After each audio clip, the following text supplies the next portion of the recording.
J'ai dû mettre plus de 50 ans à le lire. Ça, pas avant, je ne l'ai pas lu avant 54 ans, je pense. Hein. C'était en 2009. 2009, c'est-à-dire ouais, 54 ans.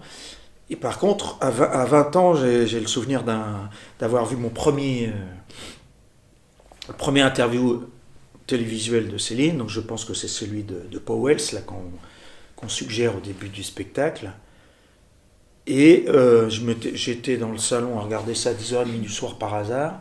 Je ne connaissais pas Céline. Juste que son prénom, là, c'était interrogeant, quoi. Un écrivain qui a un nom, prénom féminin. Par contre, je me disais à mes parents, mais qu'est-ce que c'est ça? Et visiblement, c'était pas un sujet dont il fallait parler, quoi. Pas très correct. Et en voyant cette interview, j'ai le souvenir d'un sentiment de bénitude, là, j'ai envie de dire, de plénitude, de bonheur, c'est-à-dire de voir une souveraineté de parole comme ça en face de moi s'exercer devant une caméra. J'ai eu l'impression de voir émettre la pensée d'un homme qui se moque totalement de justifier ses propos par des passerelles culturelles, politiques, philosophiques, ce qu'il avait certainement, de toute façon. C'est pas, ça traduit pas seulement, ça traduit pas tout à fait cette profération orale qu'il a dans les interviews. Il est bonhomme en même temps, mais une espèce d'aisance de souveraineté, c'est-à-dire il s'arroge, il assume totalement ce qu'il dit, avec une espèce de jubilation aussi. Ce n'est pas de l'arrogance. C'est au-delà de l'arrogance, il y a évidemment, a posteriori, on peut dire que c'est complètement un ego, machin, mais une espèce de souveraineté et d'amusement dans l'œil, et déversant tout ça sur tous les sujets de la vie. Son enfance, ses parents, dans le contexte socio-politique, les gens de lettres, la guerre aussi, alors le progrès, le matérialisme, non, et puis la fin apocalyptique prévue, le côté prophétique mais assez tranquille. Demandez si c'est pas ce côté aussi je vois, je sais, mais et désabusé, et profondément désabusé qui m'a charmé en fait.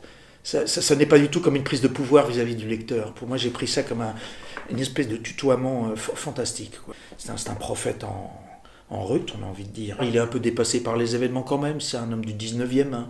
La technique, là, ça lui parle pas trop. Hein. Mais ça m'a baigné, mais tout de suite, je me suis dit, mais c'est bon ça. Ça, j'oublierai pas.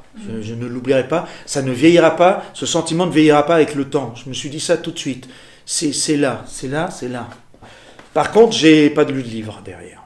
J'ai pas voulu aller voir. J'avais pourtant 20 ans. Et quand j'ai voulu y aller 10-15 ans après, parce qu'après il y a une histoire de ressemblance quand même qui était renvoyée par des gens, hein, des copains, des amis, ça me flattait. Mais alors j'ai commencé par une ligne de voyage. Là, non. Après mon frangin m'a amené casse-pipe, je crois, une fois. Ça a commencé par les fameuses insultes que Hergé a piqué à Céline, donc Capitaine Haddock, Coq en stock, tout ça là. Et là je dis ah ouais, c'était énorme quoi. Et puis je sentais une intimité nouée avec le lecteur, mais énorme, grande intimité. Par contre la deuxième page, je dis non, c'est trop quoi. C'était trop ce qui me l'imposait en fait. Alors j'ai reconnu que la langue était mais au-dessus de tout, stylistiquement. Mais quand même là je savais que j'avais un rendez-vous quoi. Parce que la ressemblance me travaillait, on va dire. Je me disais, c'est le personnage qui m'inspirait. C'était Géraud Bénèche, mon camarade metteur en scène. Il m'a vu sur scène ce jour-là, premier 31 décembre. Lui-même, il était à ce moment-là très en phase avec Céline. Il m'a vu, il m'a dit, putain, mais lui, c'est pas vrai. En plus, j'avais les cahiers Gallimard à la main là, pour m'amuser un peu. Il a vu que j'étais en train de lire ça, je dis, c'est pas vrai. Et on a fait top là ce soir même. Je pouvais pas trop y aller tout seul parce que cette ressemblance, elle gênait évidemment parce que je m'amusais évidemment. J'ai appris par cœur. Quand j'ai voulu commencer à travailler, j'ai commencé par le 17 minutes. C'est l'interview où il est tout seul, c'est le seul. Parole des jours. pas Parole des jours, Céline vous parle. Oui, c'est tout son traité de 17 minutes sur son style. Il est tout seul au micro, il est dans le fameux coffret, et puis il est visible, il est purement audio.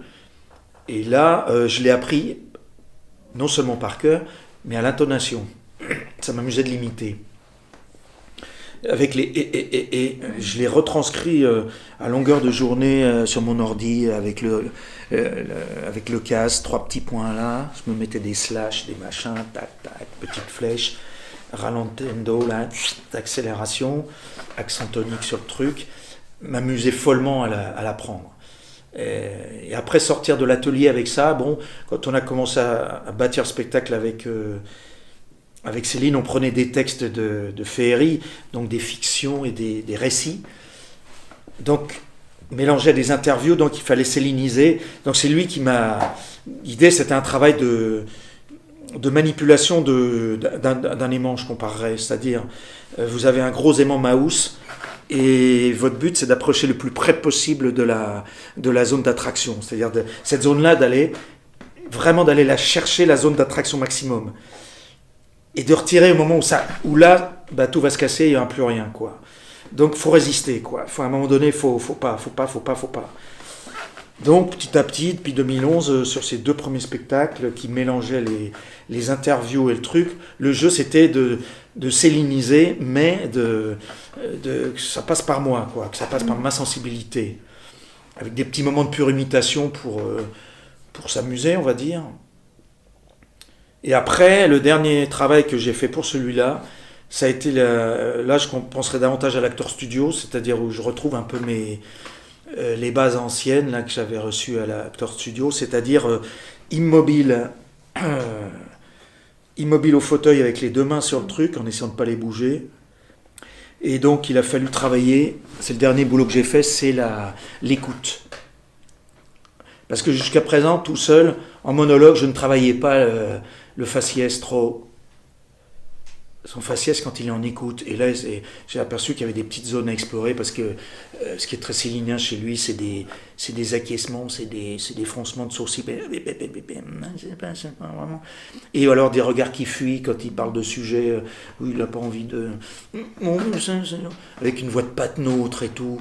Donc là, c'est l'acteur studio qui est revenu pour oser aller dans ces zones à lui, de traquer ces petites zones psychologiques là, de traitement, de caractère. Voilà.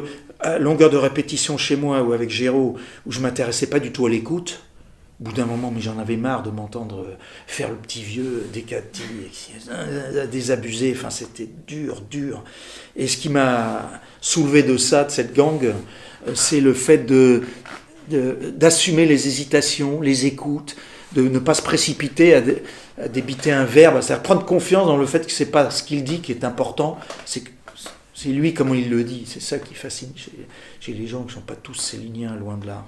Moi, je suis content de voir que les gens sont tranquilles en sortant de scène, discutent très vite derrière, ils ne sont pas pris dans une chape de plomb. Là, il y a une espèce de naturel dans la réception des gens, moi, qui me plaît énormément. Donc je suis content de ça, de voir que les gens ont le respect d'un truc qui n'est pas là pour les tétaniser sur le siège. Et s'ils discutent après, et puis que je les vois tranquilles aux applaudissements, moi, franchement, c'est gagné, quoi. Moi, honnêtement, les pamphlets, j'ai mis du temps à les lire. Déjà, mine de rien, on est conditionné par ce qu'on entend dessus. Et puis, j'avais lu Bagatelle en travers. La première fois que j'ai lu Bagatelle en travers, c'était dans ces années-là, là où j'ai découvert Céline. J'ai circulé vite parce que c'était un drôle d'assemblage, quoi. Il y avait des pages littéraires, ok, j'ai vu. Et puis après, de tout à trac, une espèce de truc propagandiste mal informé, avec des chiffres, des machins, bon, d'accord. Dramaturgiquement, vous voyez pas très bien le truc. Bon. Les autres, donc j'ai mis du temps à y aller un peu, mais pas... Par contre, j'avais lu les autres pamphlets qui m'ont fortement impressionné, notamment Mea Culpa, qui est vraiment le pamphlet le plus abouti, le plus costaud, le plus féroce, qui tape sur le communisme, sur le capitalisme, et qui met à jour l'homme, l'individu du XXe siècle, qui est sujet aux dominations, qui est écrasé par la machine et par ses grandes idéologies. Et là, il tire d'une force d'une force terrible, avec ce jeu, hein, s'arrogeant ce jeu-là. Pour moi, là, je retrouve effectivement Céline dans ce jeu, hein, cette prise à partie, cette prise de parole où il se met lui-même. Et là, j'ai relu, il y a un an, j'ai relu Bagatelle. Là, par contre, j'ai vu que les parties littéraires que j'avais survolées me sont parues d'un niveau supérieur. On s'est souvent demandé avec Géraud si les pamphlets étaient écrits, étaient permis, la veuve avait autorisé.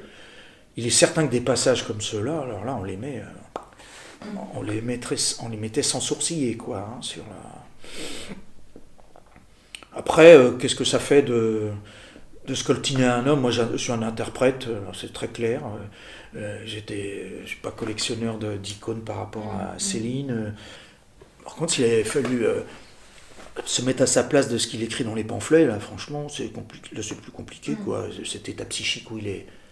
Par contre, en prison, là, je pense qu'il y a une zone intéressante. Il est dans les années 45, 46, 47, 48, là, au Danemark, là, et en prison et en exil.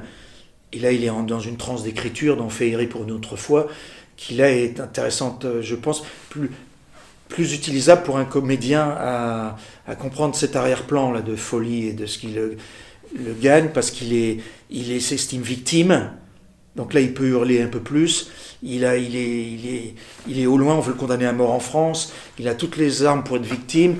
Et il est mal, il a quand même été en prison, condamné à mort, pas quand même, c'est le livre de condamné à mort.